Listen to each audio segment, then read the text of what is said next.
She's wet herself. So clean her up. I was shocked when I received a call from my sister-in-law while shopping at the supermarket. She said she had left her 2-year-old daughter at our house and gone on a trip. She's dirty, so I left her in the bathroom. Take care of it. She hung up the phone while humming a tune. Feeling overwhelmed with anxiety, I rushed home in a panic. When I opened the bathroom door, I found my niece floating in the bathtub.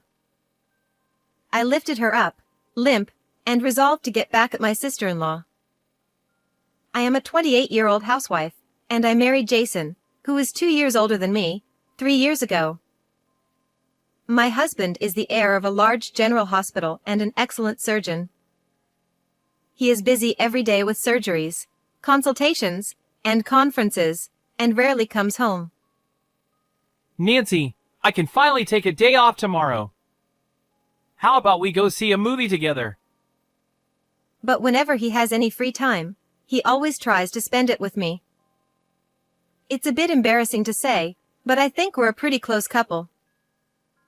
The only regret is that we haven't been blessed with children. My in-laws strongly desire a successor, and I feel pressured by it. Nancy, you're free again today, aren't you? That day too, my sister-in-law came over to our house in the morning. Jason's sister, Amy, is 26 years old. I sighed inwardly, thinking, here we go again. When we first got married, I welcomed my sister-in-law's visits. Family relationships are important, and back then, it wasn't so frequent. But at some point, she started coming over almost every day. Her husband is a long-distance truck driver who is rarely home, sometimes not coming back until late at night. While I was puzzled by her somewhat brazen behavior, she eventually took our house key without permission and even made a duplicate. You can't just make a copy without asking and come in as you. Please return the key. No way. I made it just for that. You said I could come over anytime before, didn't you? I meant within reasonable limits. You're an adult. You should understand that. No matter how many times I warned her, she ignored me and kept the spare key. Even after my husband scolded her, she would still come over unannounced. I brought my daughter Emma today. She hasn't had breakfast yet. Make something, will you? Ignoring my words, she entered the living room, and beside her stood my 2-year-old niece, looking gloomy. Oh, Emma is hungry again today. I hurried to the kitchen counter. The reason I couldn't completely reject Amy was because I was worried about my niece, who wasn't being properly cared for. It's such a hassle doing housework with just the two of us. Nancy, you're lucky. You can practice parenting with Emma. Amy sat on the sofa, laughing loudly, while my niece sat next to her, silently looking down. Still, neglecting your child's meals is unacceptable. Ha! You're just a childless housewife. You can't even produce an heir. Angered by my advice, Amy started yelling, saying a woman who can't have children has no value. Well, I'll be the one to produce an heir. All the inheritance from the hospital will be mine. Why did I even have a girl? I wanted a boy. Stop it. Emma can hear you. It's fine. It's the truth. She glared at Emma next to her and nudged her with her elbow, as if telling her to go away. Seeing my niece on the verge of tears, I hurriedly placed the freshly made breakfast on the table. Emma. Breakfast is ready. You like toast with a fried egg on top, right? My niece gave a relieved smile at my words. Oh, I'm really worried about Emma. That's why I can't completely push Amy away. I was at a loss.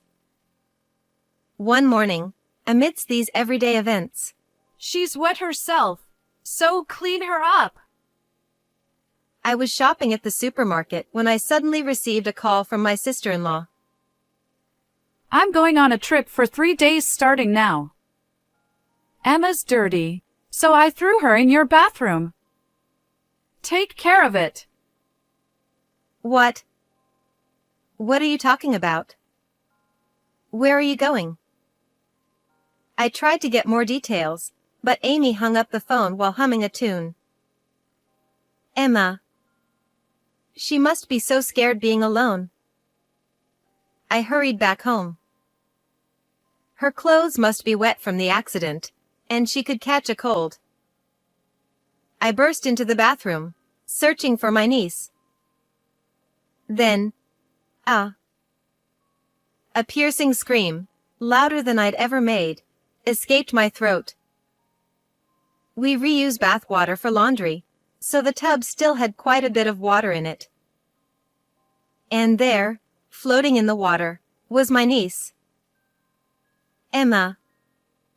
Open your eyes. With trembling hands, I pulled her out of the tub, calling her name repeatedly. But her face was pale, and she lay limp, not breathing. I immediately called an ambulance and rushed her to the hospital. I can't believe this is happening. I tearfully explained to my husband what had occurred when he arrived at the hospital. This is beyond horrible. Where did Amy go? Enraged by his sister's irresponsibility, my husband lost his temper. As a doctor, I left the hospital matters to Jason and focused on tracking down my sister-in-law. First, I went to my in-laws' house, explained the situation, and borrowed the key to Amy's house. When I visited her house, not only did I find out her travel destination, but I also discovered a series of horrifying things. I can't believe she was doing this. I will never forgive her. Furious, I swore to avenge Emma. Amy said the trip would be for 3 days. During that time, I will expose all her wrongdoings. I contacted a lawyer and Child Protective Services and gathered evidence at my sister-in-law's house. After a hectic few days, the day of Amy's return finally arrived. I was sure she would come to our house to pick up my niece, so I waited. Sure enough, she showed up. I'm back. How was your 3-day parenting experience? You must have learned a lot. You should be grateful. Amy barged into the living room with a smug attitude. I sat on the sofa, glaring at her coldly. Where have you been? Because you left Emma in the bathroom, she ended up floating in the tub. As I faltered and looked down, Amy turned pale. What? Are you saying Emma's no longer alive? You should have taken better care of her, you incompetent childless housewife. You left her at our house without permission. Do you know how scared she must have been? I stood up abruptly from the sofa. Let me tell you, Emma was saved at the last moment. But if she had been found any later, it would have been too late. In fact, thanks to the paramedics' desperate efforts, my niece had been resuscitated. She still couldn't leave the hospital, but she had recovered enough to talk without any lasting effects. When Emma woke up, my husband and I held hands in joy. Oh, she's alive. Don't scare me like that. Isn't this your fault for not managing things properly? I'll be claiming $50,000 in damages. The moment she realized my niece was safe, Amy shamelessly tried to extort money from me. Don't be ridiculous. Misfortune was bound to happen sooner or later. I immediately spread out a large number of photos on the table in front of me. They showed rooms in a state of squalor and a refrigerator packed with expired, rotting food. All were pictures of Amy's house. What if a child gets injured or sick in such an unsanitary home? What? Did you go into my house without permission? I had no choice. You disappeared without telling anyone where you were going. Amy glared at me with hatred. You, a woman who's never even raised a child, have no right to speak like that. A messy house is a sign of a true mother. It's common sense. And then, with a mocking laugh, she looked at me condescendingly. Oh, really?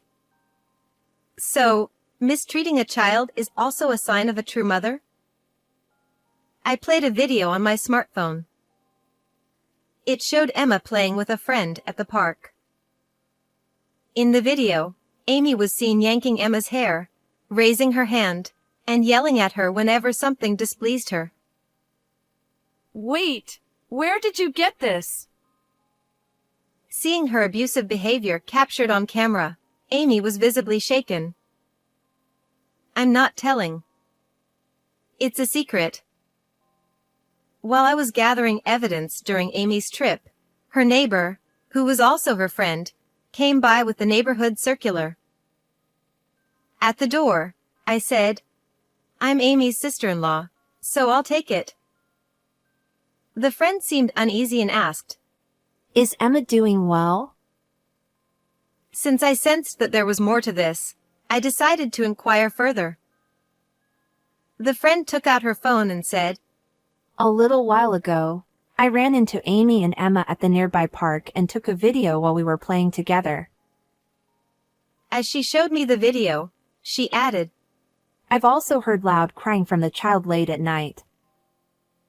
Realizing that inappropriate parenting was a regular occurrence, I promised to protect my niece and received the video from her. Moreover, the paramedic who rescued Emma from the bathroom said, the bruises are only on her torso, where they can be hidden by clothing. I pulled out a photo from the stack on the table that showed my niece's body covered in bruises and pointed to the bluish marks. Amy scoffed.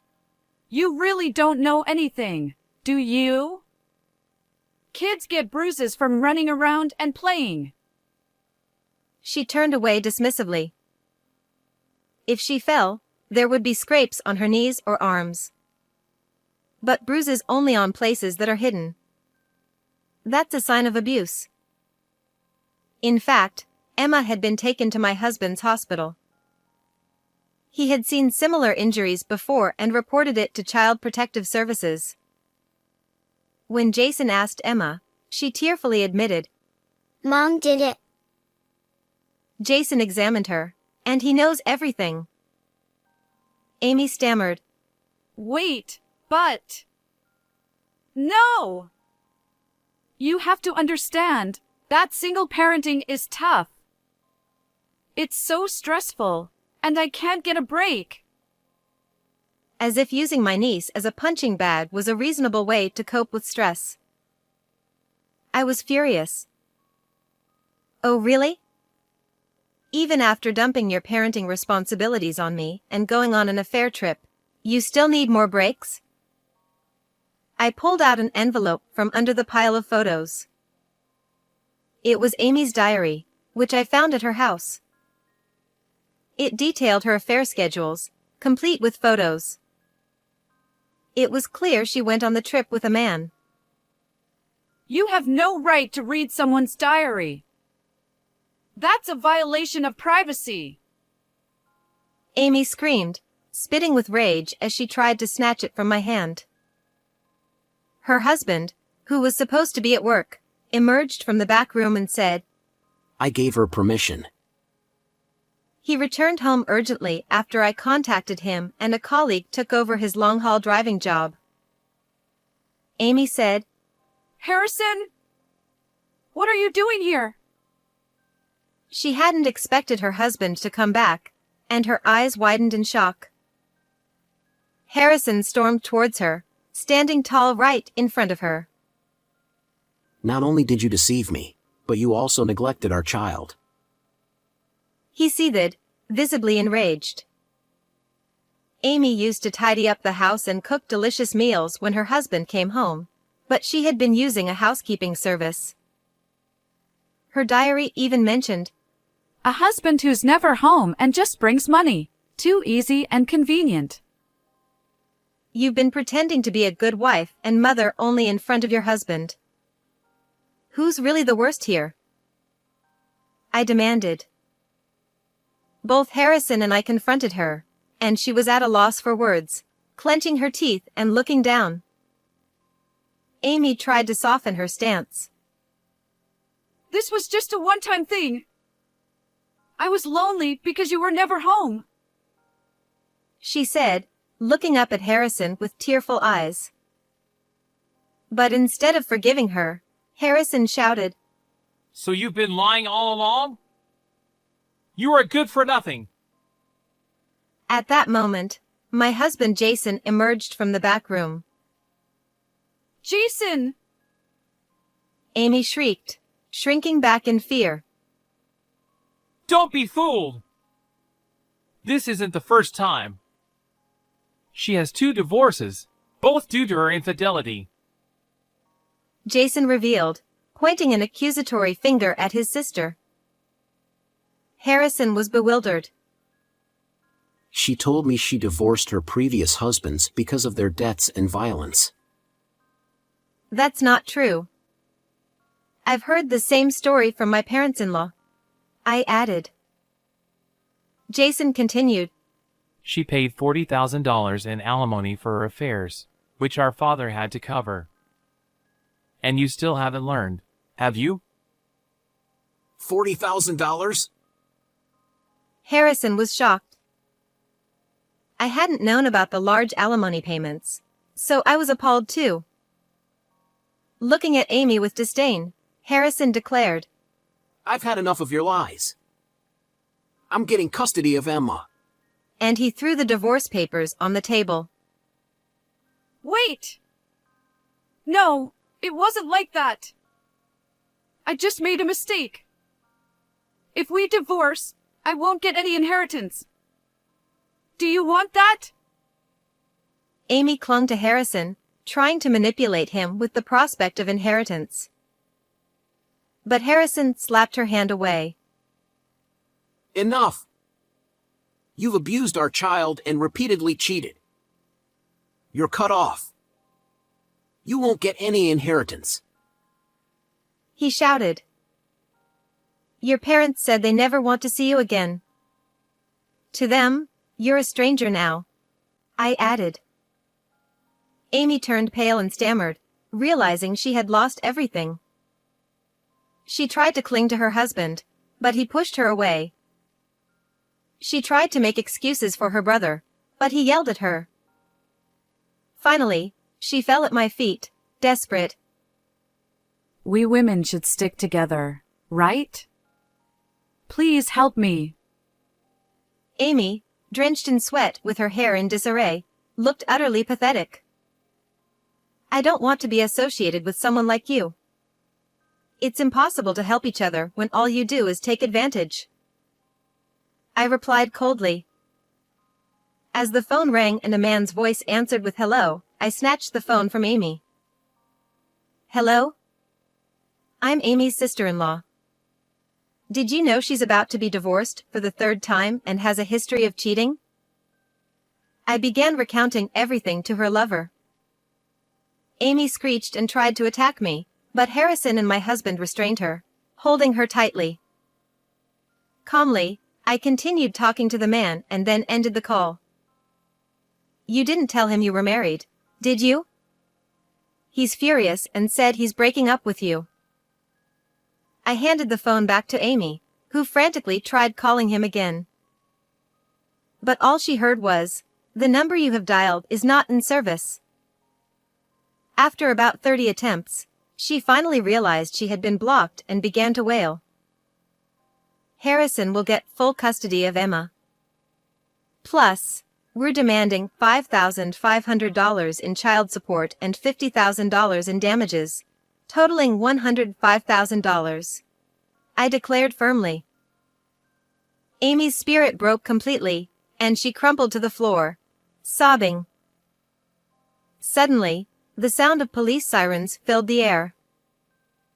My husband had called the authorities while we were in the other room. The police arrived and escorted Amy out. She screamed and cried, but neither Harrison, my husband, nor I made eye contact with her, leaving her in utter despair. That was the last image I had of Amy. After that, Amy and her husband divorced, with Harrison gaining full custody of Emma. He switched to a job that allowed him to be with his child more often, and Emma's smile returned. As for Amy, she's now in prison for endangering a child's life. According to her lawyer, she'll likely be there for several years. Even after her release, she won't be able to see her child, return to her family, and will be left alone, burdened with debt. On a happier note, I'm finally pregnant. We haven't asked about the baby's gender because either a boy or a girl can be a worthy successor in today's world. My husband also agrees that whether or not they take over the family business should be entirely their choice. I'm looking forward to a future with our child. How did you like this story? Don't forget to subscribe to the channel. See you in the next video.